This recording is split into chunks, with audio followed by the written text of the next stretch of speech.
That's what I'm making, pomodoro pasta in my kitchen. Welcome, welcome, welcome. I'm going to be chatting today a little bit about work-life balance, my priorities, but as I'm doing that, this is actually a legit thing that I'm going to be doing. My younger sister moved to a new apartment in Huntington Beach, California, and she has a 1.5-year-old, and I'm gonna make her dinner. I was getting distracted. I couldn't do two things at once, so I was talking too much. Now that all of the tomato stems have been pulled, what I'm gonna do is I'm gonna start, I'm gonna turn on a fire. I'm gonna use some just really nice olive oil. So I started my pan, I'm gonna let it sit like 20 to 30 seconds to warm. I'm gonna add some olive oil, this nice, beautiful olive oil. The basis and foundation of good Italian cooking comes from 3 things. No, I'm not Italian, but I have taken an Italian cooking class in Florence, and this is what is explained to me. The basis of good Italian cooking: garlic, onions, and tomato. And I can't help but think in my life that the 3 same things in my life are 3 components that are the foundation of my life. Hang on.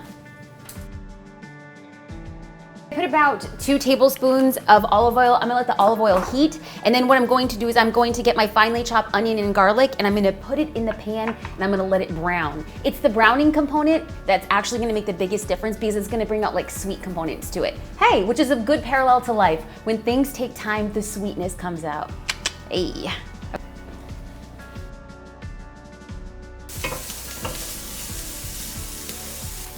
So now what we did is just kind of coated the onions and garlic ever so lightly, and I'm gonna let that sit over a medium flame. Just for a little tiny bit, we're gonna let it kind of caramelize. I don't know if that's the exact word, but it seems befitting.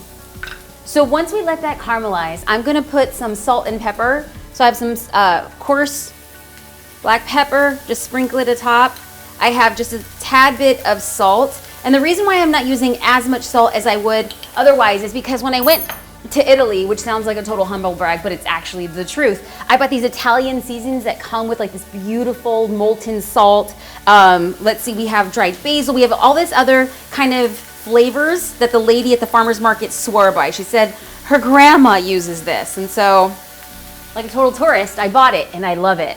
So we're gonna let that sit for a little bit. I'm gonna keep my eye on it. I might lower the flame a tiny bit and perhaps add oil as needed. But as that's kind of like working its way down, I'm gonna be adding the tomatoes. So let's go back to the 3 components of Italian cooking: garlic, onions, and tomatoes. And I felt like I learned a lesson as I took this cooking class, because she described it as a triangle, that the triangle has 3 equal parts. And in my life, I really do need 3 equal parts. Now, I'm not saying that this is a hard and fast for everybody, but I'm telling you, it's really helped tether me to like a work-life balance. My 3 parts of the triangle, first and foremost, start off with God, my family, and work. And I have to say that balancing all 3 of them probably doesn't happen as much as I would like it to be, in all truth and in all honesty. So what happens is whenever I find myself being too invested into work, I have to peel the other way. So I'm literally coming off around 3 weeks of travel for business. I just lowered the flame a little bit because yes, I see that there's a lot of stuff going on here. So the goal for this right now is to let the garlics and the onions become translucent. Just kind of like work them down, take a little bit of time. But I can't help but think that the counterbalance in my life, when I'm spending too much time in work, I have to go through and make sure that I'm prioritizing time with my family. And it's one thing, the lesson that I learned, for me to say, oh, I'm gonna spend time with my family. Yeah, we're gonna do dinner. Yeah. And it wasn't until I actually took a step back and say, put something on the calendar, make the phone call, put something on the calendar and say, this is going to be my priority on this day. I woke up an extra hour early today just to ensure that I got my work done on the front end of the day. I have a little bit of time to cook before I drive to Huntington Beach. And when I'm there, I'm 100% present. So now what we're going to do is, this is a very simple, basic homemade pasta. I'm just gonna be pouring in some beautiful, beautiful organic sweet tomatoes.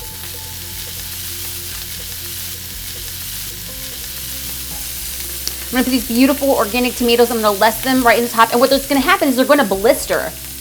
And as they blister, they become sweet, and the juices from the tomato are actually gonna start comprising the sauce. I could add a little bit of tomato paste as I go on. I might even add, one of the chefs had said, to add a little bit of chicken broth to add dimension to the sauce, so I'll probably do that now.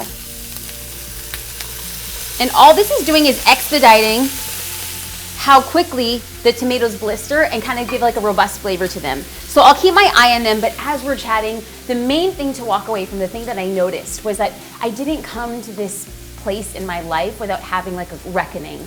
So in 2011, 2012, I was working late at night, and the pattern that I had created as a business owner was I just started my business, I was hungry, I was a hustler, and I was working a job, and then I would come home and I would have dinner with my husband, and then I would go to my office, which was just the second bedroom in our apartment, and I would work. And I would work until like midnight every night. And I think that there's a time for that. But what happened was I had created a really bad pattern. And every night I would walk downstairs and I would see my husband falling asleep on the couch, and we would wake up and then we would go to bed. And I felt like this is the thing that I had to do to start my business. But there is a time for hustle, and then there's a time for balance. So I got a phone call from my friend, very sweet friend. It was like 1 o'clock in the morning, and I was in front of my computer working. And she said that her husband was rushed to the Mayo Clinic because they had discovered a tumor in his brain. And she was devastated. And she was also at the same time building her business as a photographer. I was crying, I was agonizing. I knew and felt her pain. And she's like, I think that what happened was I wasn't paying attention to the small things in life. I wasn't appreciating the moments that I should have. I said, what can I do for you? Is there anything that I can do to help? The only request I have is, can you please go and hug your husband? Can you please kiss him? Can you please tell him how much you appreciate him and how much you appreciate your time together?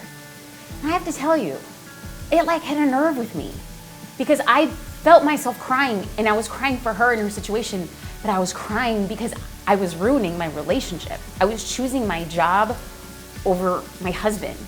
And it wasn't just like 1 month. This had been, it started off as 1 month and then a year, and I thought to myself, something has to change.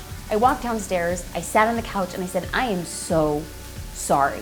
I have swung so far in one direction that I forgot who I was, and I forgot the things that were most important to me.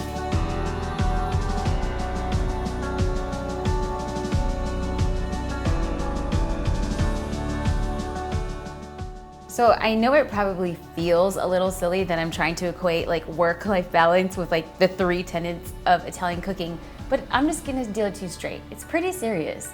Finding that balance, like my triangle is God, family, and work. Now your triangle could look different, but the premise and the tenet is to understand that there has to be balance. Is there a thing as complete perfect balance?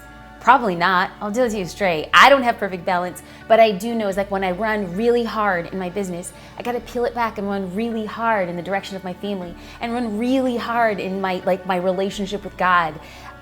Is it a perfect middle? No. But am I okay running in all 3 of those directions at different times? Yeah. And that's what I want to encourage you to do the same. Hey, you wanna try it? Of course.